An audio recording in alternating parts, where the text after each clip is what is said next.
वर्ष 2023 का एक अंतिम बड़ा परिवर्तन होने जा रहा है। ये परिवर्तन एक महापरिवर्तन है जो एक लंबी अवधि के लिए होगा तथा समस्त राशियों को प्रभावित निश्चित रूप से करने वाला है। जय श्री गणेश, नमस्कार। मैं आचार्य संजय द्विवेदी। मेरे समस्त प्रबुद्ध दर्शकों का मेरे चैनल पर हार्दिक स्वागत है।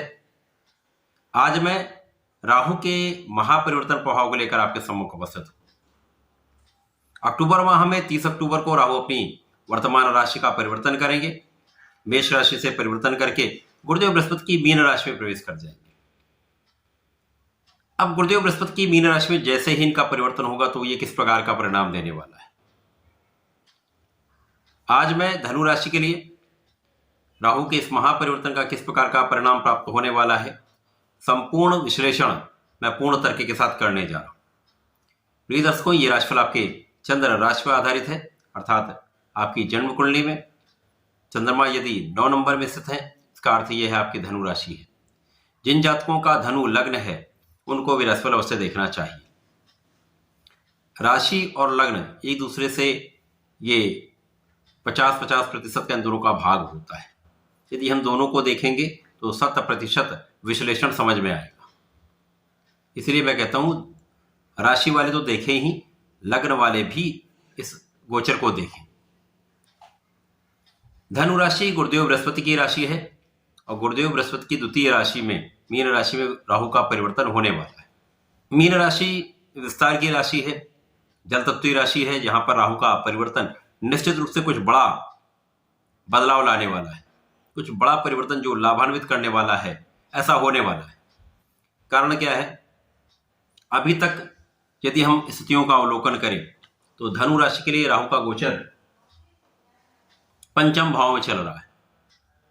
पंचम भाव शिक्षा, ज्ञान का, प्रज्ञा का, संतान का तथा प्रेम का है। राहु जब यहां पर होंगे तो निश्चित रूप से इस भाव को ये प्रभावित करेंगे। तो शिक्षा, ज्ञान, संतान तथा प्रेम, ये चारों भाव यहां पर राहु के प्रभाव में थे। इसी प्रकार राहु की 3 दृष्टियां, राहु की दृष्टि का प्रभाव आपके भाग्य पर, आपके लाभ पर तथा आप पर स्वयं पर, आपके शरीर पर, इनका पूर्ण प्रभाव था। जिन जातकों की जन्म कुंडली में जन्म के साथ ऐसी स्थितियां थी तो उनके लिए कहीं ना कहीं एक समस्याग्रस्त अवश्य रहा होगा। बाकी सभी को कुछ ना कुछ ये प्रभावित कर रहे होंगे। यहां पे घर से दूरी हो जाती है, संतान का पक्ष कुछ निर्बल होता है, शिक्षा ज्ञान से लाभ उतना नहीं मिल पाता है, असफलताएं मिलती हैं, प्रेम संबंध के लिए बिल्कुल भी अच्छा नहीं होता है। इसी प्रकार से कहीं ना कहीं आपके भाग्य को बाधित करते हैं, आपके भाग्य को अवरुद्ध करते हैं। जितना आपको भाग्य का साथ चाहिए नहीं मिल पाता है तो आप उतनी सफलता भी प्राप्त नहीं कर पाते हैं। अब राहु का प्रभाव ज्ञान पर भी है, शिक्षा पर भी है, भाग्य पर भी है, साथ ही साथ आपके लाभ पर भी। तो जब लाभ पर होगा तो लाभ भी उतना नहीं आप ले पाएंगे जितना आपको लाभ मिलना चाहिए, जो आपकी योग्यता के अनुसार आपको लाभ मिलना चाहिए, उसकी न्यूनता प्राप्त होती है। इसी प्रकार से आपको भी प्रभावित करते हैं। स्वास्थ्य समस्याएं, मानसिक द्वंद्व, तनाव अवश्य होता है। जब आपकी घर से दूरी होती है तो निश्चित रूप से ये सारी समस्याएं बड़ी सामान्य सी।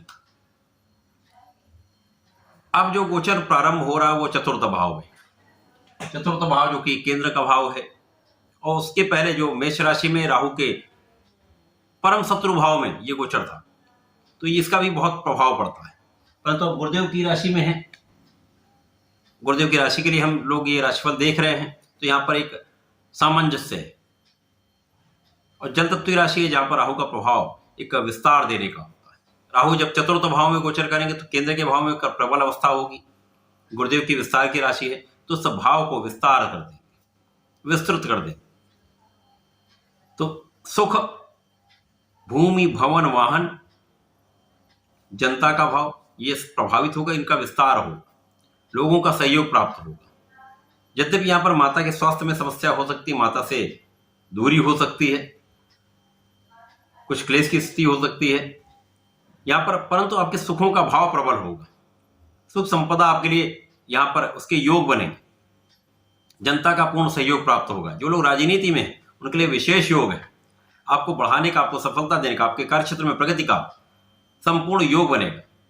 जनता का संपूर्ण सहयोग आपको आगे बढ़ाने वाला हो। आपको नए पद की प्राप्ति हो सकती है, आपके पदोन्नति का योग बनता है, कार्यक्षेत्र में संपूर्ण लाभ की प्राप्ति होती है। अब राहु का प्रभाव चतुर्थ को तो प्रबल करेगा ही। कष्ट क्या है? यहाँ पर माता से, पिता से दूरी होती है, क्लेश होता है तथा यहाँ पर माता के स्वास्थ्य में निर्बलता आती है। राहु की प्रथम दृष्टि का प्रभाव आपके अष्टम पर होगा। अष्टम भाव जो कि कत्र का भाव है, नकारात्मकता का भाव है। नकारात्मक भाव में राहु का प्रभाव एक अच्छा प्रभाव देता है। तो यहां पर इनकी दृष्टि का प्रभाव, यद्यपि यहां पर कर्क राशि है जहां पर राहु की अत्यंत प्रिय राशि है, राहु यहां पर ग्रहण लगाते हैं। अब ग्रहण किस चीज पर लगेगा? मृत्यु का भाव है, क्षय का भाव है, जो क्षय पर, डिप्रिसिएशन पर तथा आपकी मृत्यु के भाव पर क्षय लगेगा, जिससे आपकी आयु का भाव प्रबल, आप बहुत स्वस्थ रहेंगे, आयु बढ़ जाएगी तथा यहां पर बहुत सारे कष्टों से आप मुक्ति पाएंगे। यद्यपि यहां पर सबसे बड़ा एक निर्बलता यह आएगी, आपका मन पूजा पाठ में नहीं लगेगा, क्योंकि राहु विदेशी है, विदर्भी। इनका प्रभाव जब आध्यात्मिकता के भाव पर होगा तो वहां पर कहीं न कहीं उससे ये विच्छेद कराए, मन नहीं लगेगा। परंतु जो लोग इससे संबंधित तंत्र मंत्र यंत्र से संबंधित कार्य करते हैं उनके लिए अच्छा है, उनको लाभ दिलाने वाला है। जो लोग रिसर्च का कार्य करते हैं, भूगर्भवेत्ता हैं, जमीन के अंदर खुदाई करने का काम करने वाले लोग, जो खदानों के कार्य में लोग लगे हुए हैं, उनके लिए विशेष लाभकारी। जो लोग जल से संबंधित कार्य में हैं, पेट्रोलियम के कार्य में हैं, उनके लिए विशेष लाभ है। राहु का प्रभाव आपके कार्यक्षेत्र को विस्तार करने वाला है, विस्तृत करने वाला है, धन देने वाला है, आपके कार्यक्षेत्र में प्रगति कराने वाला है। आप में ऐसी क्षमता आ जाएगी जहां पर आपकी बुद्धि का भाव अत्यंत प्रबल रहेगा। ज्ञान के देवता के भाव में है तो राहु उनका प्रभाव ले लेंगे। राहु के साथ एक सबसे बड़ा एक गुण ये है, ये जिस राशि में जिस भाव में जाते हैं उसको अडॉप्ट कर लेते हैं। अब ये गुरुदेव की राशि, तो गुरु का भाव इनके अंदर आ जाएगा, गुरु के गुण भी ये अडॉप्ट कर लेंगे। परंतु एक सबसे बड़ी नकारात्मकता राहु के साथ ये है, ये अपना मूल स्वभाव कभी भी नहीं छोड़ते।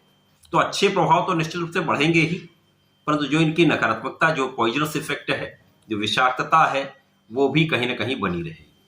अब यहाँ पर कार्यक्षेत्र में विस्तार तो देंगे, परंतु यहाँ पर लोगों के बीच में कहीं ना कहीं सामंजस्य नहीं बन पाएगा। आलोचना करने वाले लोग बढ़ेंगे। अब आलोचना तभी आपकी होती जब आप अच्छा कार्य कर रहे हो, जब आप प्रगति कर रहे होते। जिसके पास कुछ है ही नहीं उसकी कौन आलोचना करे? जब आप अच्छा कार्य करेंगे, आप बहुत आगे बढ़ेंगे, लोगों के बीच में आपका नाम होगा, तो यहाँ पर कहीं ना कहीं कुछ आलोचना करने वाले लोग भी बन जाते हैं, परंतु उससे उन पर ध्यान देने की आवश्यकता ही नहीं। राहु यहाँ पर आपको आगे बढ़ाएंगे। जिनको आलोचना करने दीजिए, आप अपना कार्य निष्ठा के साथ करिए। पूर्ण निष्ठा के साथ यदि कार्य करेंगे, 100% ये आपको बहुत अच्छा लाभ देने वाला होगा। इसी प्रकार से जो लोग व्यापार में, व्यापारियों के लिए विशेष योग बनेगा, धन वृद्धि का योग बनेगा, विस्तार होने का योग बनेगा। राहु का प्रभाव आपके द्वादश भाव पर होगा। द्वादश व्यय का भाव है, तो व्यय से दूरी हो जाएगी, यानी यहां पर आपका धन बचने लगेगा, धन का संचय का योग बनेगा, धन वृद्धि होगी। यदि आपका धन का अपव्यय नहीं होगा तो धन बढ़ेगा, धन का लाभ आपको प्राप्त होगा, धन के विशेष लाभ के योग बनेंगे तथा यहाँ पर विदेश जाने का संपूर्ण योग बनता है, विदेश से धन अर्जन का योग बनता है। जो लोग विदेश जाना चाहते हैं, संपूर्ण रूप से उनके लिए योग है, जा सकते हैं, अच्छा धन अर्जन कर सकते हैं, अच्छा लाभ प्राप्त कर सकते हैं। जो लोग व्यापार या कार्य के क्षेत्र में विदेश जाना चाहते हैं उनके लिए संपूर्ण योग बन रहा है। इसी प्रकार से राहु यहां पर निश्चित रूप से जो लोग विदेश सेवाओं में हैं उनके लिए विशेष योग बन रहा है। उनके पद का योग, उनके धन का योग, उनके सफलता का योग राहु यहां पर आएंगे। तो गुरु की राशि में होकर राहु का प्रभाव बहुत कुछ धनु राशि के लिए एक अच्छा प्रभाव देने वाला है, लाभ देने वाला है। भाग्य का साथ मिलने लगेगा, भाग्य से दृष्टि इनकी हट जाएगी। अब यहां पर राशि कौन सी है? यहां पर सिंह राशि, प्रबल शत्रु भाव में होते हैं सूर्यदेव, और यहां पर भाग्य पर जब दृष्टि डालेंगे राहु तो इसको ग्रहण लगा देंगे, तो राहु का जो प्रभाव आपके भाग्य पर था वो हट जाएगा, तो आपके भाग्य की वृद्धि हो जाएगी, आपका भाग्य आपका साथ देने लगेगा। अब यहाँ पर कार्यक्षेत्र भी प्रगति कर रहे हैं, क्योंकि आप मित्र की राशि पर इनकी दृष्टि का प्रभाव है। तो निश्चित रूप से आपका कार्यक्षेत्र विस्तृत होगा, धन का क्षेत्र विस्तृत होगा, आपके भाग्य का साथ भी मिलेगा, साथ ही साथ आप व्यय में भी आपका नियंत्रण हो जाएगा तथा आपकी स्वास्थ्य समस्याओं से आप मुक्ति पाए, कष्टों से मुक्ति पाए, धन का योग बन जाए, विशेष धन का योग यहां पर बनता है। अचानक आपको लगेगा ही नहीं कि ऐसा हो सकता है, वैसे मार्गों से भी आपको धन की प्राप्ति होती है। यद्यपि यहां पर आपको कुछ विशेष ध्यान ये रखना होगा कि गलत कार्यों से धन का अर्जन करना यहां पर कष्टदायक हो सकता है, आगे के लिए समस्या कर सकता है, क्योंकि गुरु की राशि में तात्कालिक धन का अर्जन हो सकता है, किसी प्रकार से आप कर सकते हैं, परंतु लॉन्ग टर्म में एक लंबी अवधि के लिए ये धन का अर्जन आपके लिए कष्टकारी हो सकता है, क्योंकि यहाँ पर द्वादश पर भी दृष्टि का प्रभाव, कुछ कानूनी समस्याएं हो सकती हैं। कुछ ध्यान रखेंगे तो ये समय आपको 1.5 वर्ष का जो राहु का कार्यकाल है आपके लिए विशेष धन का अर्जन कराने वाला है, लाभ देने वाला है, सफलता देने वाला है, भाग्य में वृद्धि से आपको 100% सफलता मिलेगी। तो इस समय का आपको लाभ लेना चाहिए। धनु राशि के जातकों को नियमित रूप से भगवान श्री हरि की शरण में रहना चाहिए।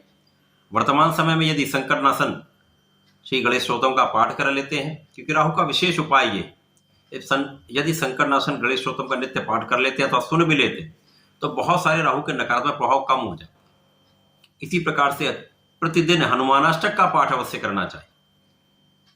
यदि आप ऐसा कर लेते हैं तो निश्चित रूप से यह समय आपके लिए विशेष बदलाव लाकर विशेष लाभ देने वाला है, आपको आगे बढ़ाने वाला है, आपके जीवन में प्रबलता सुख लाने वाला है, सुख संपत्ति का अर्जन कराने वाला है, भूमि भवन वाहन का अर्जन कराने वाला है। तो ऐसा करके इसका लाभ लें। धन्यवाद, नमस्कार।